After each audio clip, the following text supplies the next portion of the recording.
Kottayam medical college ആശുപത്രിയിൽ ഗുരുതര വീഴ്ച. ഡോക്ടർ കുറിച്ച് നൽകിയ മരുന്ന് ആശുപത്രി ഫാർമസിയിൽ നിന്നും മാറി നൽകിയെന്ന് ആക്ഷേപം.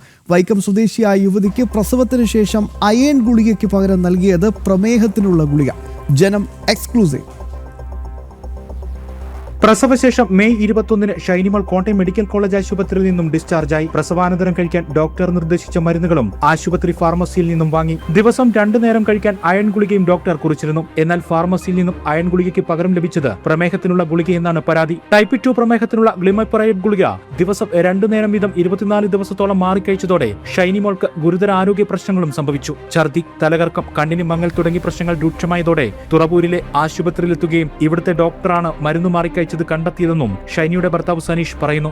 ഫാർമസിയിൽ നിന്ന് ഗുളിക തന്നായിരുന്നു. അപ്പം നിലവിൽ അയൺ ഗുളിയാണ് കുറിച്ചിരുന്നത്. അത് 2 നേരം കഴിക്കാൻ അപ്പം ഡോക്ടർ കുറിച്ചിരുന്നത്. അപ്പോൾ ഫാർമസിയിൽ ചെന്ന് നമുക്ക് തന്നത് അവർ വേറെ ഗുളികയെന്ന് നമ്മൾ അറിഞ്ഞില്ല. നമ്മൾ ഓൾറെഡി മേടിച്ചിട്ട് പോയി. പിന്നെയും ഭയങ്കര തലകറക്കും കൊച്ചിൻ്റെ അമ്മക്ക് വന്ന് അപ്പം അന്നേരം തുറവൂർ ആശുപത്രി വൈകിട്ട് കൊണ്ട് കാണിച്ച് അവിടെ ട്രിപ്പ് ഇട്ട് കഴിഞ്ഞ് ഡോക്ടർ പറഞ്ഞെങ്കിൽ ആ ചീട്ടും അവിടെ നിന്ന് മരുന്നുകളായിട്ട് വരാൻ പറഞ്ഞു. വന്നപ്പോഴാണ് ഡോക്ടർ നോക്കിയപ്പോഴാണ് മരുന്ന് മാറിയെന്ന് നമ്മൾ അറിയുന്നത്. മരുന്ന് മാറിയ വിവരം മെഡിക്കൽ കോളേജ് അധികൃതരെ അറിയിച്ചെന്നും എന്നാൽ വീഴ്ചയിൽ നടപടിക്ക് ആശുപത്രി അധികൃതർ തയ്യാറായിട്ടില്ലെന്നും സനീഷ് പറഞ്ഞു. അതാരാന്ന് അന്വേഷിച്ചിട്ട് നമുക്ക് ആരാന്നുള്ളത് നമുക്ക് പറയാം, എന്നിട്ട് നമുക്ക് ബാക്കി നടപടിയിലേക്ക് പോകാമെന്നൊക്കെ പറഞ്ഞു.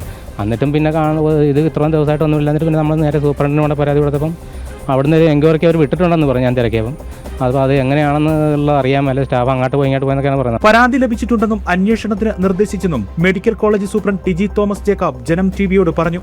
പരാതി ലഭിച്ചിട്ടുണ്ട്. അത് ഡെപ്യൂട്ടി സൂപ്രണ്ട് ജനറലും ഡെപ്യൂട്ടി സൂപ്രണ്ട് കാഷ്വാലിറ്റിയും അതിനെപ്പറ്റി പരിശോധിച്ച് റിപ്പോർട്ട് നൽകാൻ വേണ്ടി കൊടുത്തിട്ടുണ്ട്. അല്ല, അത് പരിശോധിക്കാൻ കമ്മിറ്റി വെച്ചിരിക്കല്ലേ, പരിശോധിക്കട്ടെ. ശരി ആയിക്കോട്ടെ. നടപടി ആവശ്യപ്പെട്ട് ഗാന്ധിനഗർ പോലീസിലും സനീഷ് പരാതി നൽകിയിട്ടുണ്ട്. ജനം കോട്ടയം.